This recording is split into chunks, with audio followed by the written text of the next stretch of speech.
tried a new tack today, being that so many liberals seem to, or leftists seem to walk by and just give snide remarks, move on, and never want to debate. So I put down the question, why is the left reluctant to debate? Which got some pretty good reactions. This is the first one. This guy's so damn screwed up, it's hard to believe that he was a teacher. I don't know where they're getting their information for. The fact that this guy didn't know the true origins of Antifa and who they are. But it seems like almost every liberal I've talked to out there, when I bring up Antifa, goes, well, what's wrong with anti-fascism? Having no idea truly what the true function of Antifa is, or who's funding them. And, well, yeah, listen to this and you can see what I mean. What do you do? Retired teacher. Really? What did you teach? And American history, world history, American history, government, economics, a little this, a little that. What would you like to debate today? Well, I don't know. Pick a subject. I assume you consider yourself a person on the left, or? Yeah, I'm liberal. I would say, yeah. Well, good. I'm glad. Thank you for coming by and speaking, because I don't. When I find it's a trend, is people come up and they will immediately attack without ever talking. Right. Well, that's not debating. Yeah, exactly. And that's why I say, am I report to them is, well, I'm right here if you'd like to talk as an adult about any subject. Yeah. And more often than not, they shoot me the bird, call me a name, and run off. So, well, I think people have gotten very angry, I guess. And I found that, obviously, being a teacher. What do you think is the cause of that? The polarization. What do you think? Well, I think there's one natural thing that everybody, you have a mindset. I think there's a name for it, called cognitive dissonance. But I think people have a tendency to stay in a shell because it's safe. Yeah. Identification group think, yeah. Right. I went to Catholic school 12 years growing up in Detroit. Conservative family in that sense. But as I got older, I don't know, I guess meeting more people, more different What would people. be your definition of liberal? I mean, what is your definition of liberal? It's a really open-minded, actually, which you say, obviously, it's kind of funny. People tend to be closed-minded. Well, that's why I say I started out in a blue-collar liberal family. Yeah. And, as a young man, was a liberal. I called myself a liberal. Right, right. And thought that same thing you thought, that, liberalism, allowing people to do it. And now it almost seems like the definitions have been turned on their head. Yes. And I don't even recognize the left anymore. They seem so far left that there's a whole spectrum, Yeah, that's right, the spectrum. And then it gets into this. They want us to go ahead and categorize ourselves and label ourselves, so we start, fighting with one another. The whole thing is about divide and conquer. The education system itself has been corrupted to be more of an indoctrination center than it is educating. I think it's educating in a sense that it's opening your minds to different things. That's where. Well, that might start to be true, but it's also, I find that depending on the school, the district, the teachers, that they allow their ideology to bleed into their teaching. I speak just one of the things I've been doing out here for the past several weeks, because it's spring break, is talking to an enormous amount of teachers and students. Right. And I hear a lot of students tell me that just because their political leanings will depend on their grades. Well, that's not being a teacher. Kids would ask me, especially we'd always do a voting thing every election, go through the system, show them it, and they'd have to make a chart of all the candidates and what they stood for, and at the end, had to write who they would vote for and why, I didn't care who you voted for. Yeah. I cared if you had facts to back up your opinion. I cared if you had facts to back up your opinion. That's all I cared about. Yeah. And there, you do have to be careful about that. And they'd always ask me. I said, I'll tell you after the election. I'm not going to tell you before. Yeah.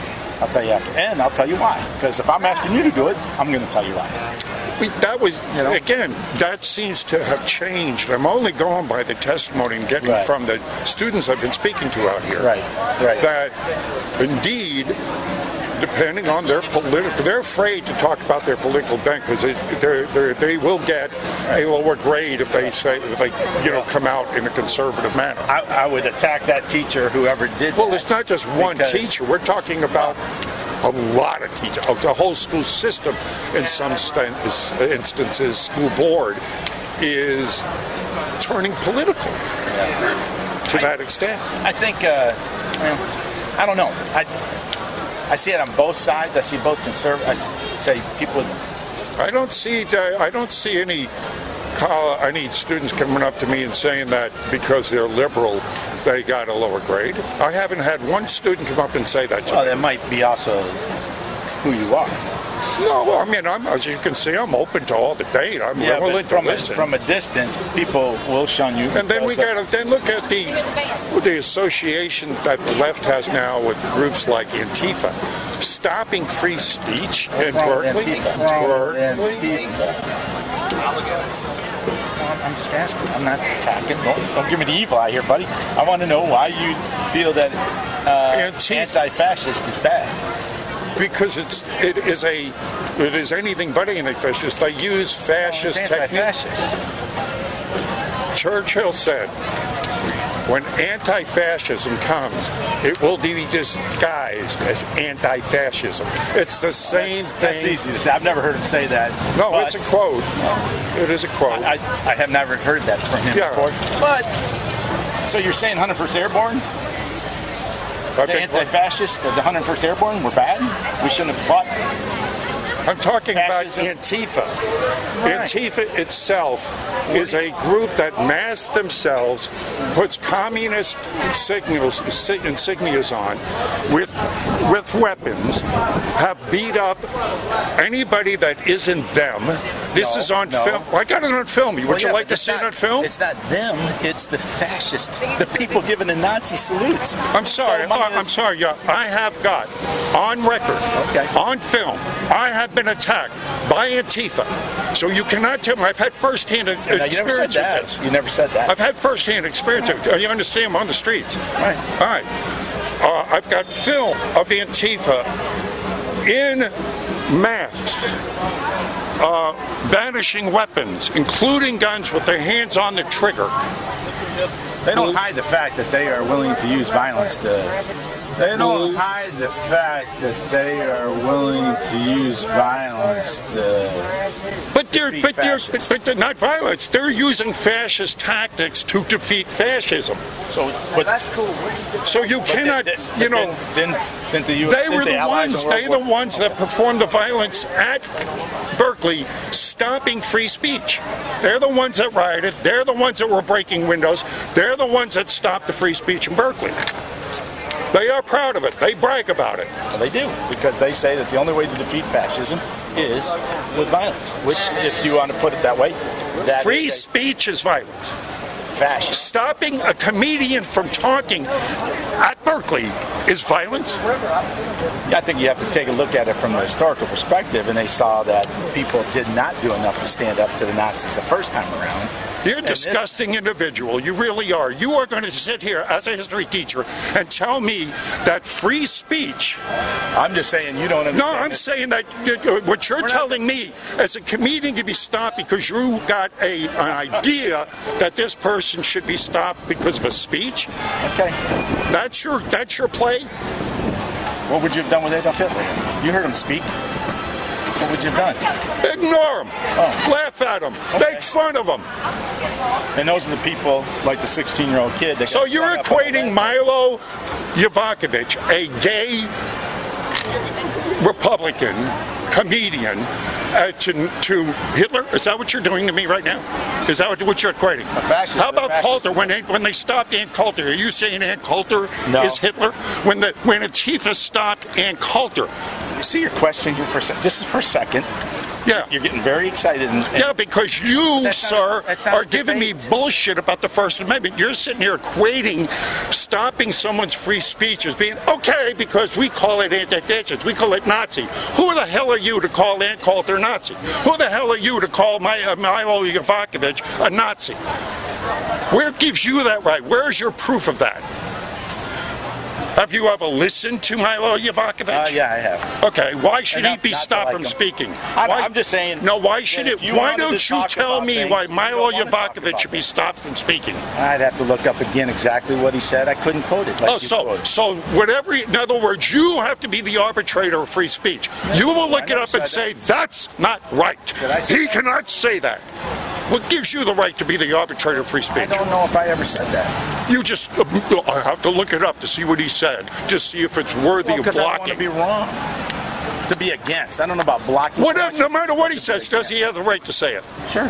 Then why did Antifa stop him from saying it in I was Berkeley? trying to explain that, but you shot. Well, then go ahead and explain that to me. Well, like I said, from an historical perspective, once you've been there, once you've seen what the fascists are and what they've done, are you just going to stand around and let it happen again, or are you going to do something about it? Besides laugh and lump. So violence is the answer to stopping a comedian that you don't know anything about. I didn't say that. I said violence is the answer to fascism. We did it in World War II. You're saying it's not, but I'm saying, where was the violence in someone speaking? You're saying by definition it's violence, and I'm saying I don't care if Yovanovitch got up there and said, "Hi Hitler," that is his right to do that, and you got no right to tell him he can't, and you have no right to go around and invest in a group and condone a group that beats up people for thinking that. okay. You, sir, are an abomination to teaching. You're an abomination to this country. Well, so your whole idea about how leftists come off as being aggressive and won't talk to you. I'm not saying You have a I right can to- be aggressive when someone like you eviscerates the First Amendment. I can get aggressive at that too. Well, there you go. So I guess you can. Thank you.